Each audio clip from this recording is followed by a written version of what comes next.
Have you ever wondered how the world beneath us is a boiling cauldron of molten rock ready to explode at any moment?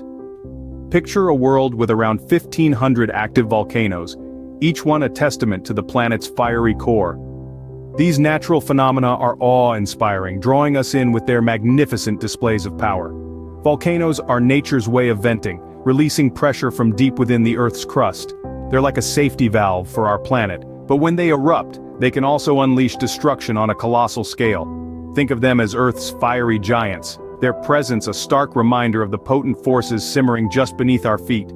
These geological wonders have been shaping our world for millions of years, creating new land, transforming landscapes, and even influencing climate. But what's happening beneath the surface? What triggers these spectacular eruptions?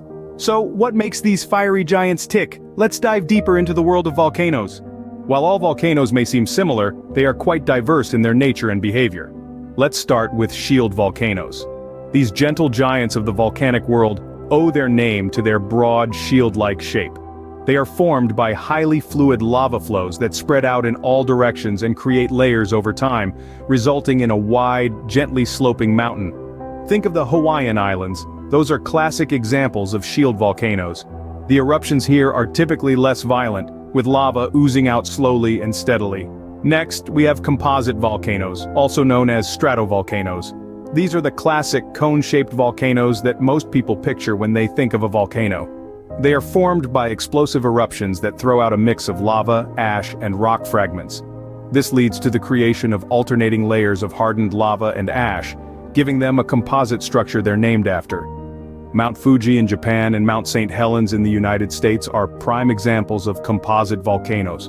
The eruptions from these volcanoes can be quite dramatic, often accompanied by pyroclastic flows, fast-moving currents of hot gas and volcanic matter. Finally, let's talk about cinder cone volcanoes.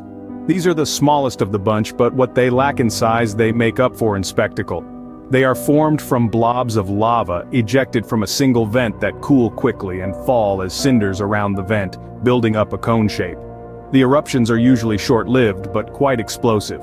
The Paracutin in Mexico, which sprang up in a farmer's cornfield and grew to a height of 424 meters in just 1 year, is a famous cinder cone volcano. So as we can see, not all volcanoes are created equal, but what causes them to erupt in the first place? To understand why volcanoes erupt, we need to delve into the science of geology.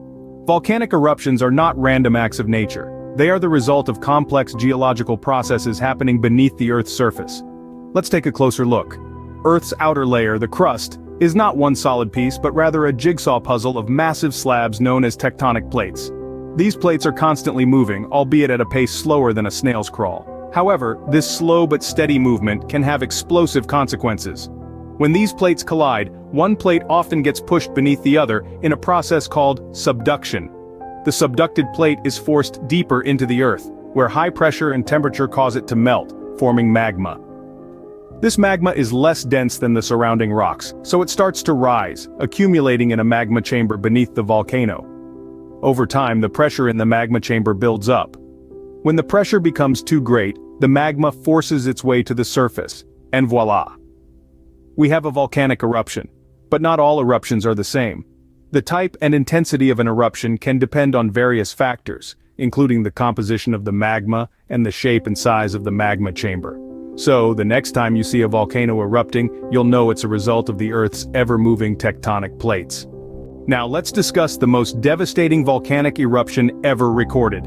In the year 1815, Mount Tambora in Indonesia erupted in a cataclysmic explosion. The power of this eruption was unparalleled, with its effects felt worldwide. It led to what's known as the year without a summer, where global temperatures dropped, causing widespread crop failures and famine. This eruption has been etched in history as the most powerful one ever recorded. And there you have it. A brief introduction to the world of volcanoes. Next time you see a volcano or hear about an eruption in the news, you'll know a bit more about these incredible geological features.